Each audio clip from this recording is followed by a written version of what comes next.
இப்போ இந்த இருக்க பேரண்ட்ஸ் என்ன தெரியுங்களா, பார்த்துருக்கீங்களா, ஜென்ரேஷன் ஆல்ஃபா பீட்டா ஏதோ சொல்கிறாங்க. ஜெனரேஷன் இப்போ இருக்கிறதுக்கு என்னமோ ஒன்று சொன்னாங்களே, ஜென் ஜி, அப்புறம் ஜென் ஆல்ஃபா, ஜென் பீட்டான்னு என்னென்னமோ சொல்கிறாங்கல்ல.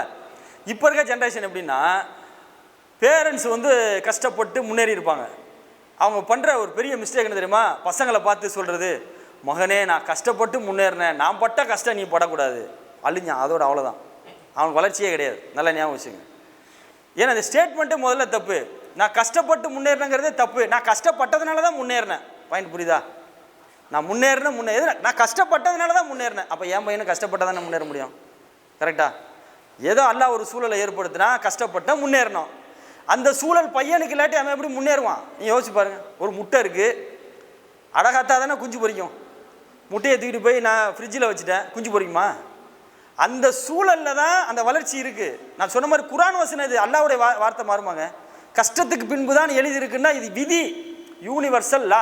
கஷ்டப்பட்டாதானே நீ நல்லா இருப்பேன்னு அல்லாஹ் எழுதின விதி. அதுவும் அந்த வசனத்தை பார்த்தீங்கன்னா அல்லாஹ் 2 வாட்டி சொல்லுவான், ரிப்பீட்டட் 2 times. அவ்வளோதான், தலையெழுத்தே அவ்வளோதான். லைஃப்பில் கஷ்டப்பட்டால் தான் முன்னேற முடியும்.